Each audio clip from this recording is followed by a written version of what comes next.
AMD walked into Q2 2025 with swagger, record revenue, healthy CPU demand, and a promising roadmap for AI accelerators. Then the headline numbers came out.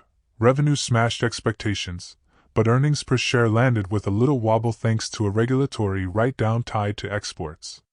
The company still handed investors a sunny Q3 forecast that implies continued momentum. It's the kind of quarter that gives bulls hope, gives shorts pause, and gives headline writers material for 3 different leads.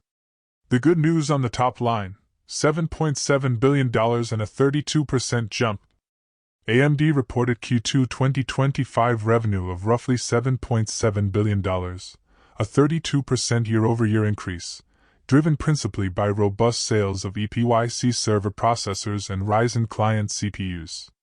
That kind of growth at a company the size of AMD is serious. It's not just a one-off product pop, it's broad-based demand across data center and client markets. In short, people and companies are buying AMD chips in quantity. Imagine a bakery that suddenly finds its bread and croissant lines both sold out.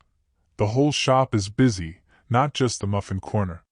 For AMD, the bread is EPYC CPUs in data centers, and the croissant is Ryzen chips powering laptops and desktops. The twist: EPS landed below some expectations, and why that happened? Here's where the plot thickens. AMD's non-GAAP diluted EPS was reported at 48 cents, which sat below some Wall Street expectations. Street estimates for adjusted EPS were running closer to the mid-$0.50s in the lead up to the call. That gap is the reason the stock wobbled in after hours despite the top-line beat. Why the miss? The headline reason was a roughly $800 million charge tied to U.S. export restrictions on certain Instinct AI GPUs, the MI308 family, intended for China. Those regulatory constraints forced AMD to write down inventory and related items, a near-term accounting hit that reduced margins and lowered adjusted EPS for the quarter. In plain language, the sales were disrupted by policy, not necessarily pure demand weakness.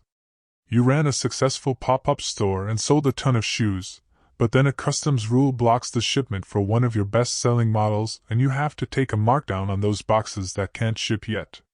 Your cash register looks great, but your accountant puts a sad face on the income line for that month. By the way, if you are benefiting from the content so far and want more like this, like the video, it means much to me. Hit the subscribe button, turn on the notifications bell, and comment the word more.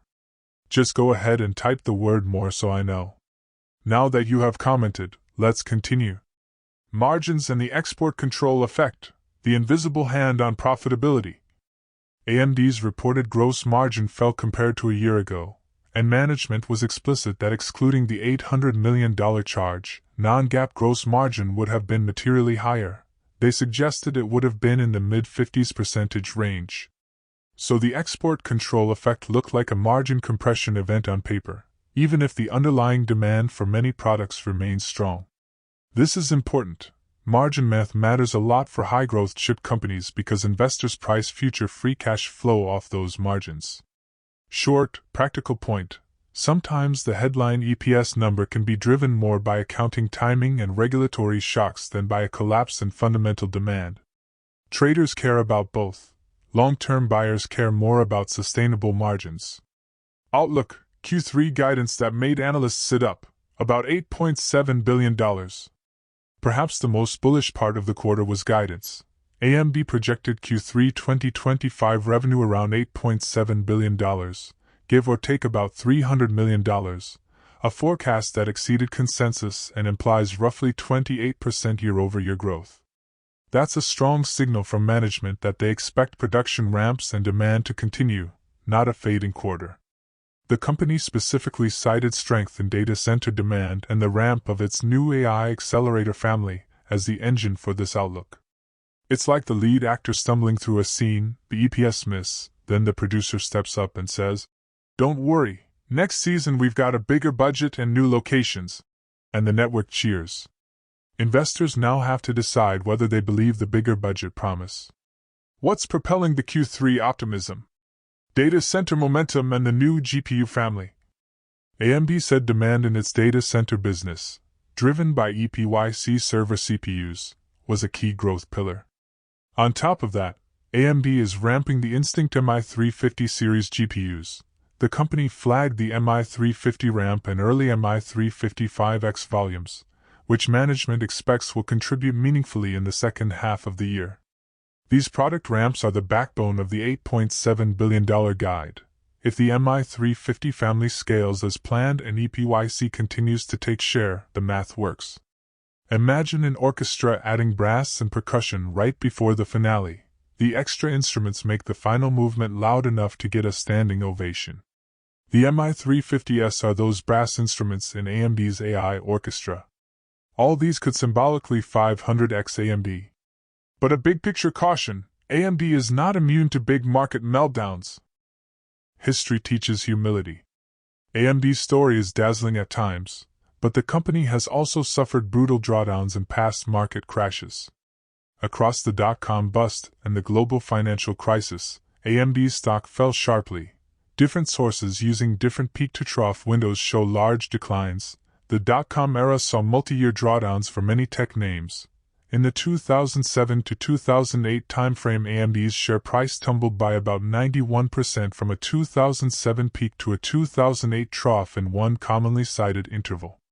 Those are reminders. Even companies with real products and market share can get crushed when market tides retreat or risk appetite evaporates. Imagine a surfer who rides the perfect wave. Suddenly a rogue storm flattens the ocean and every surfer wipes out. The best riders sometimes wipe out too. The trick is resilience and the ability to paddle back out. Note this as well. And he saith unto me, seal not the sayings of the prophecy of this book, for the time is at hand. He that is unjust, let him be unjust still, and he which is filthy, let him be filthy still, and he that is righteous, let him be righteous still, and he that is holy, let him be holy still.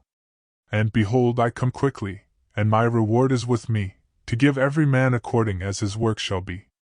I am Alpha and Omega, the beginning and the end, the first and the last. Blessed are they that do his commandments, that they may have right to the tree of life, and may enter in through the gates into the city. Revelation 22 verses 10 to 14. If we fully obey the Lord, the Creator of heaven and earth, and carefully follow all his commandments, he has promised to set us high above all the nations of the earth. Deuteronomy 28. We shall be blessed when we come in and when we go out.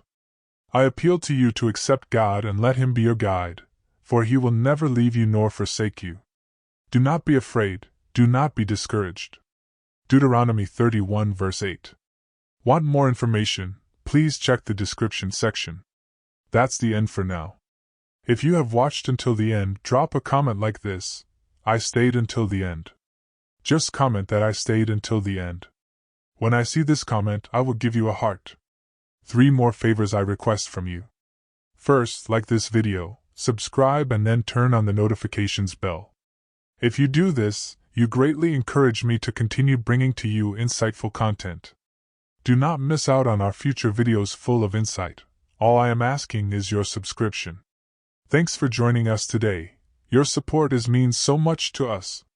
Do not hesitate to share this video to help someone who may benefit. I recommend that you watch the next video, subscribe to the channel and share your thoughts about today's video. Wish you God's blessings and care. Faith and prayer will do what no power on earth can accomplish. See you in the next video by God's mercy.